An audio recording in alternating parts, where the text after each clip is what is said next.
podríamos saber si hemos erradicado al microorganismo infeccioso, si hay una recidiva, si hay una recaída, si hay una superinfección o si hay resistencia de la misma cepa, ¿sí? Pero si ni siquiera hacemos en todos los cuadros infecciosos antes de hacer el tratamiento, es mucho más difícil o es utópico todavía pretender o pensar que vamos a hacer antes y después del tratamiento, ¿sí? Entonces, solamente así podríamos tener la certeza de los niveles de resistencia reales y numéricamente hablando que tenemos. Como les decía, muy pocos países tienen por año cada cepa cuánto asume su resistencia a cada antimicrobiano. Y eso es posible solamente si tomamos las muestras de absolutamente cada proceso infeccioso, ¿sí?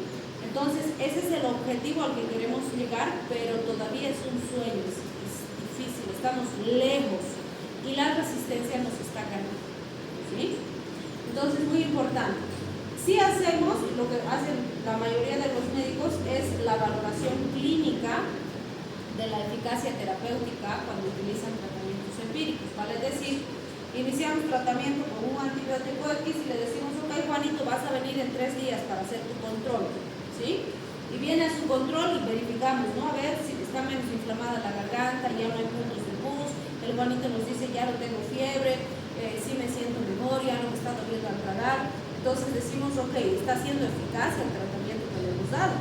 O si nos dice, no, doc, le cuento que estoy peor, o sea, el primer día más o menos un poquito estaba más estable, pero ahora me duele más, tengo más fiebre, no siento mejoría. Entonces puedo pensar que hay resistencia o que no está sirviendo el tratamiento que estamos instaurando.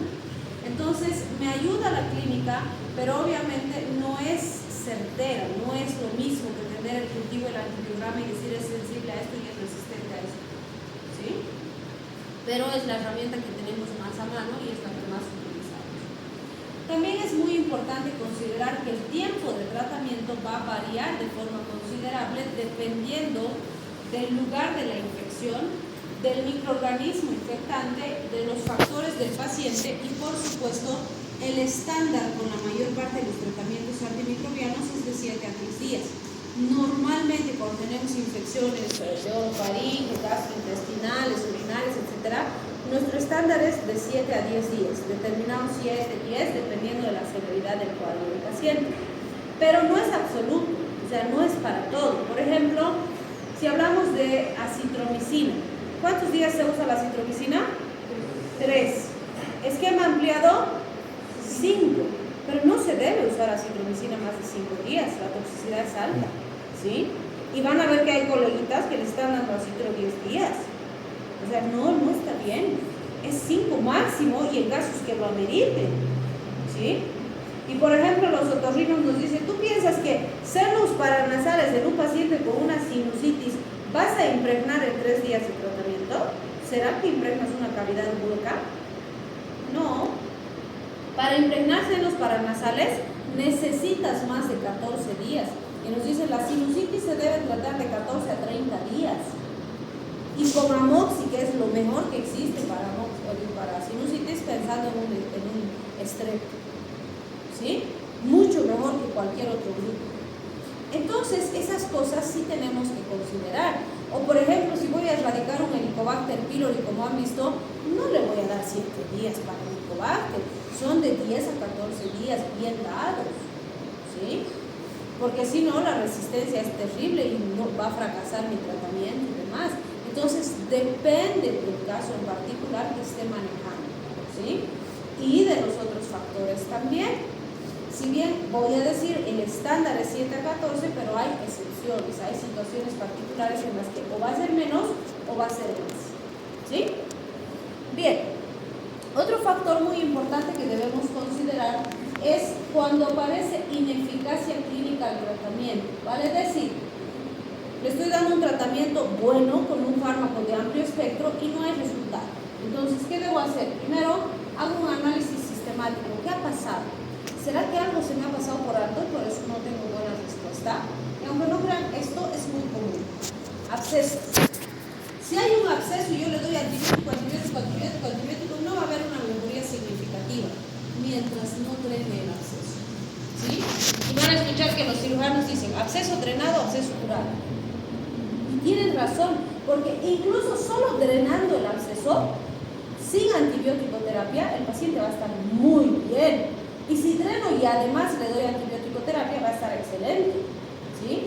Pero si le doy sin drenar, va a fracasar. Entonces, muy importante. Y el otro punto, cuerpo extraño. Y esto, aunque no crean, sí se considera negligencia. Por ejemplo, habíamos comentado en alcohol que a veces nos hacen renegar los intoxicados con alcohol, ¿no? Porque son agresivos, porque son chinchosos, no colaboran. Entonces pasa muchas veces que el intoxicado con alcohol se cae, se pelea, le golpea o alguna cosa. Y viene, aparte de alcoholizado, está con su corte ahí en su cabeza. Entonces a veces porque no colabora, se mueve y demás, agarran, le limpian y le suturan y lo mandan a la casa. Y viene a la semana con una terrible infección, supurando, pus y demás, abrimos los puntos y resulta que le han dejado tierra dentro de la herida. O hay piedrecillas, o había un trozo de vidrio, o había un trozo de madera y no han revisado correctamente. Y eso por supuesto que sí es negligencia médica, ¿sí?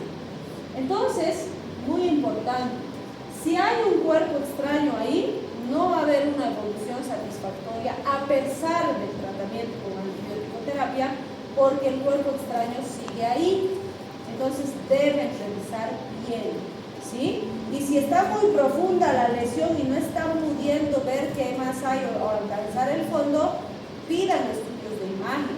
O como dicen los cirujanos, metan dedo, tienen que verificar hasta dónde es la lesión, porque además si hay una perforación o alguna cosa se les pasa por alto, se complica el paciente, ¿sí?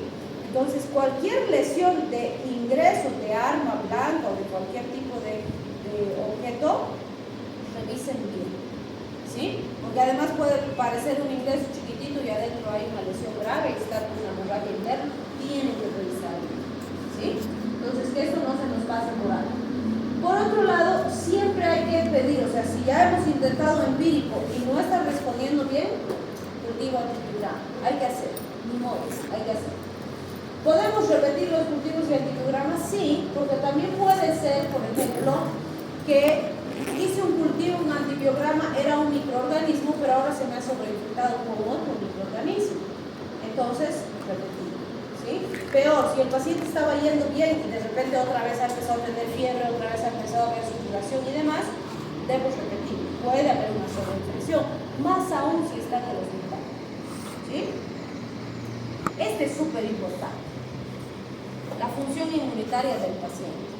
Puede ser que le estoy dando el mejor antibiótico que existe, pero si su cuerpito está debilitado, su sistema inmune está debilitado, no voy a tener buena respuesta, ¿sí? Y eso es muy importante porque aunque no crean, hay estudios que se han hecho en pacientes hospitalizados y a veces entran con un estado nutricional adecuado y salen desnutridos, ¿sí? Obvio, es lógico, estamos ante una situación de alto estrés en la hospitalización, pero tenemos que ver, necesito darle vitaminitas, necesito darle suplementitos, cómo está comiendo, porque si su cuerpito está débil, por más antibiótico que le esté dando, no va a responder porque su cuerpo está muy débil. Entonces, tengo que apoyar. Y aunque no crean, en COVID, muchos han cometido ese error. Han hecho el manejo del COVID, ya tratamiento sintomático, el pacientito ha salido del COVID, pero no lo han vitaminado. Y todos los pacientitos post-COVID se les ha caído el pelo, se les ha resecado la pielcita, ha quedado sensible, las mucositas se atoran, tienen tos todo el tiempo, la garganta está sensible. ¿Por qué? Necesita fortalecerse ese cuerpito. Entonces, después de ese cuadro, yo necesito darle vitaminas, suplementos, por lo menos de 6 meses a 1 año después de la infección, ¿sí? Y si no, el paciente hasta ahorita sigue que dice, hasta ahora no me recupero realmente. Claro, si no le han hecho una continuidad del manejo, necesita, ¿sí? Entonces, esto también es muy importante a considerar. Por otro lado, también se debe considerar las dosis y la absorción del fármaco. Puede ser que el paciente no está recibiendo adecuadamente el fármaco o tiene algún problema de absorción y por eso no está llegando el fármaco donde tiene que llegar y no hay buen resultado. Entonces, vean, tengo que analizar por qué está fracasando mi tratamiento. Bien, también hablamos del efecto post-antibiótico. Como les dice el libro, El efecto postantibiótico hace referencia a la supresión persistente de la proliferación bacteriana después de la administración de un fármaco. Vale decir, le he dado el fármaco, he dejado de darle el fármaco hoy y todavía hay efecto unos días, ¿sí? Dependiendo del fármaco, algunos tienen efecto postantibiótico de un par de horas, algunos unos días, varía para cada fármaco. Pero es muy importante, ¿por qué? Cuando yo dejo de darle el fármaco, todavía va a haber inhibición del crecimiento bacteriano. Se han postulado varias hipótesis. Se dice que puede haber ese efecto postantibiótico porque la bacteria tarda en recuperarse. Le hemos producido una lesión no letal, pero no está logrando recuperarse de forma eficaz. Hola. Hola. ¿Cómo está? Ya.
Mándeme entonces cuáles son los gráficos y voy a tirarlo por ellos.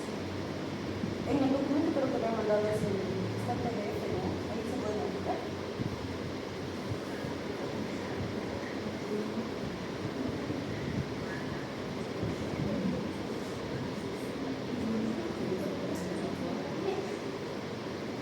Claro, voy.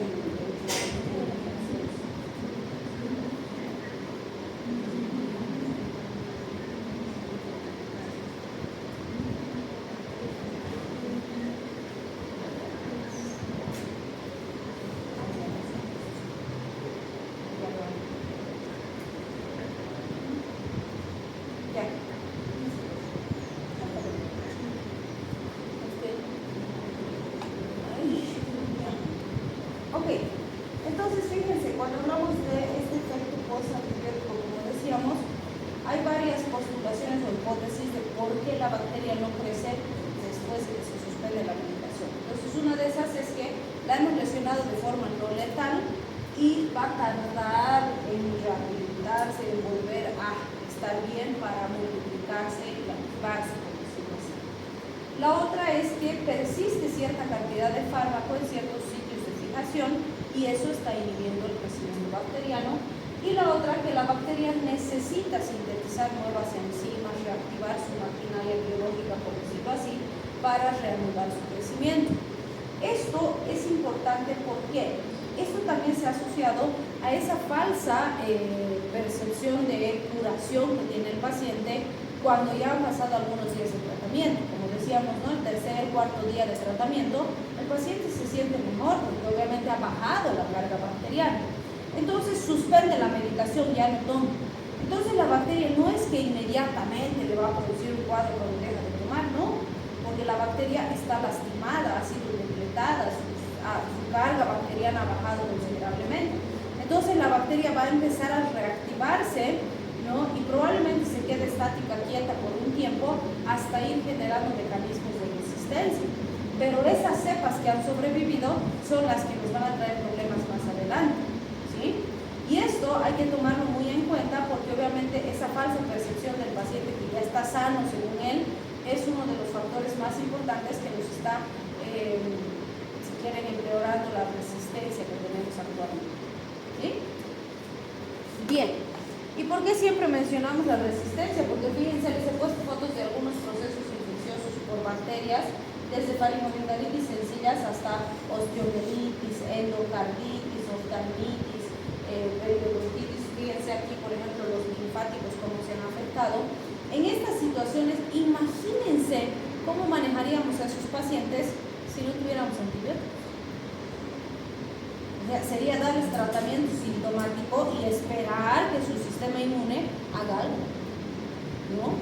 Y por ejemplo, en esa osteomielitis, si no mejora eso, ¿qué van a hacer? Van a amputar ese principio.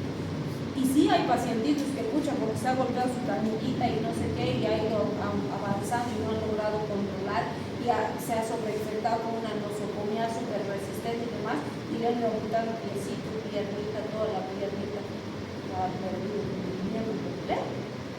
¿Sí?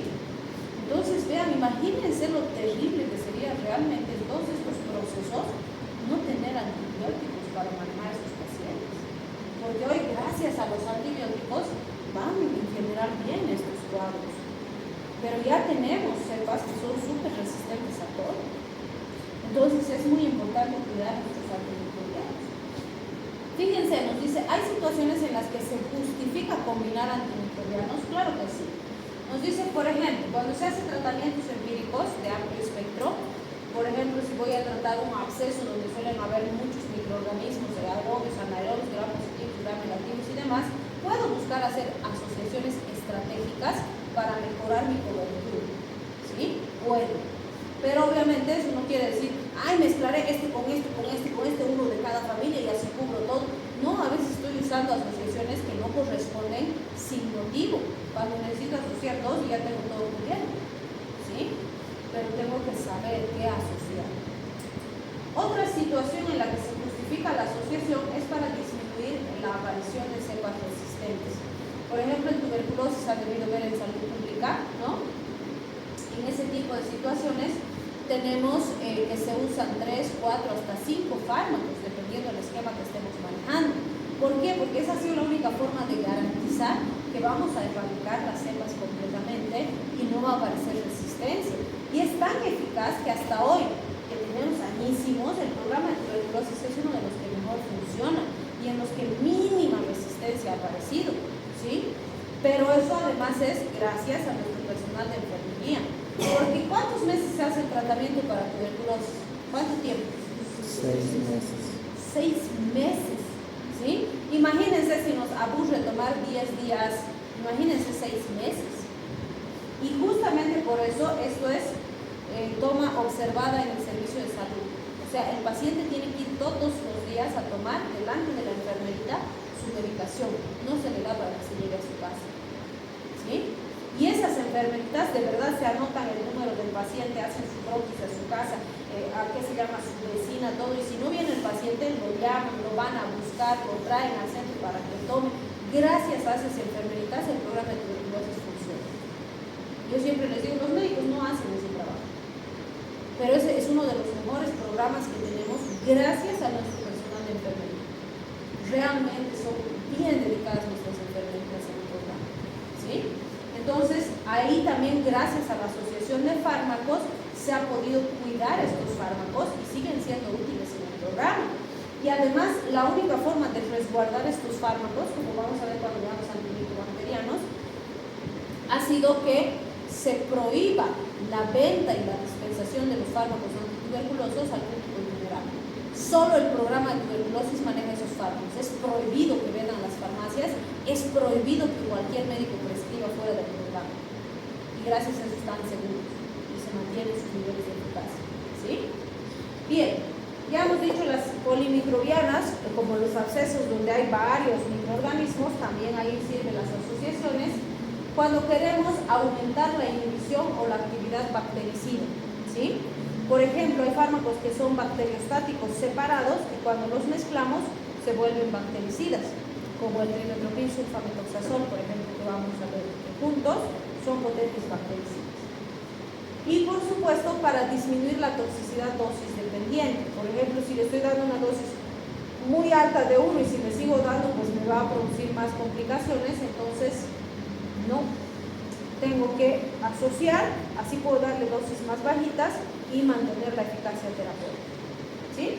Entonces también en ese tipo de situaciones me ayuda mucho ese tipo de asociación. Bien, ahí tenemos. Si hago buenas asociaciones voy a conseguir sinergismo, es decir, mejorar el efecto de los dos fármacos que el efecto que tengo de ellos por separado. Y si busco antagonismo, que en general no es algo que busco, sino que algo que hago porque no sé, cuando mezclo fármacos que no corresponden, más bien se antagonizan y pierdo eficacia de los dos o de uno de ellos. Entonces, no es asociar por asociar, o mejor si le mezclo de todo tengo mejor efectividad. No, tengo que saber qué asociaciones son adecuadas cuando se sinergizan y cuando se perjudican los fármacos. Entonces, por ejemplo, aquí nos dice el libro algunos ejemplos de sinergia muy utilizados. Este que decíamos, ¿no? Trimetoprim, sulfametoxazol. Estos dos actúan en la misma vía metabólica, actúan en la vía de síntesis de folatos. Entonces, actúan en dos pasos sucesivos. Cada uno por separado son excelentes bacteriostáticos, pero cuando los pongo juntos, el impacto en la vía metabólica es tan intenso que se vuelven bactericidas y la bacteria no logra sobrevivir, ¿sí? Entonces, esa es la ventaja o el beneficio de asociarlos. O por ejemplo, los inhibidores de beta-lactamasa. Recuerden que las beta-lactamasas son los primeros mecanismos de resistencia que han creado las bacterias. No los únicos. Actualmente hay bombas de inyección, hay vías metabólicas alternas, formación de otras enzimas. O sea, hay un montón de mecanismos, más o menos 8 ya se han descrito, pero beta-lactamasas ha sido el primero. ¿Qué hace la beta-lactamasa? Por ejemplo, los fármacos beta-lactámicos como las penicilinas, la amoxicilina, lo que hacen es ingresar y unirse a la proteína fijadora de penicilinas de la bacteria y así inhibir su síntesis de pared. Entonces la bacteria se ha dado cuenta y ha dicho, este porquería viene, se une ahí, que ahí me mata. Entonces ha dicho, voy a crear una enzima que destruya su fármaco. Entonces la beta-lactamasa es una enzima que la bacteria ha creado y cuando detecta un beta-lactámico, la enzima viene y ¡pum!, bloquea el fármaco. Entonces el fármaco no puede llegar a su sitio de acción y no le hace nada a la bacteria. Son como sus perritos guardianes de la bacteria, ¿no? Están ahí vigilando, ven beta-lactámico, claro, listo, y no le hace nada. Entonces realmente las bacterias son capísimas para resistencia, ¿no? ¿Qué ha pasado con esto? Entonces nosotros, para contrarrestar esa resistencia, porque estábamos perdiendo antimicrobianos, hemos creado los anti-beta-lactamasas, como el sulbactam, el ácido clavulánico, el tazobactam. ¿Qué hacen los anti-beta-lactamásicos? Detectan a la enzima y se unen a la beta-lactamasa. Entonces la mantienen ocupada, por decirlo así, y el fármaco va y actúa donde tiene que actuar. Entonces eso nos ha permitido rescatar el antimicrobiano. Y ese antimicrobiano que ya no servía, ahora vuelve a servir, ¿sí? Y eso nos consigue, por ejemplo, con la MOX, con ácido clavulánico, que es uno de los más potentes que tenemos. Entonces, fíjense, en este caso, el inhibidor de beta-lactamasa que uso junto con el fármaco no tiene potencia antimicrobiana solito. Solito el sulbactam no le hace nada a la bacteria, pero junto con el fármaco permite que el fármaco mantenga su eficacia terapéutica, ¿sí? Y bueno, este es dos ejemplos tenemos ahí de intensificación de la absorción del antimicrobiano. Por ejemplo, nos dice asociación de penicilina con aminoglucósido. La penicilina es beta-lactámico, el aminoglucósido es inhibidor de la síntesis proteica. Entonces, fíjense, el primero destruye la pared de la bacteria y el segundo necesita entrar al interior de la bacteria para producir su acción. Entonces, cuando asocio es como si uno le abriera la puerta porque rompe la pared, entonces más facilito el aminoglucósido ingresa. Entonces es como si le abriera la puerta para que vaya a aniquilar a la bacteria, ¿sí? Entonces realmente se ayudan entre los dos fármacos.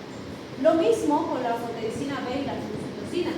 La anfotericina genera huecos en la membrana del hongo, son antimicóticos, y la flucitocina necesita entrar al interior del hongo para producir su acción. Entonces se ayudan de la misma forma, uno abre y el otro entra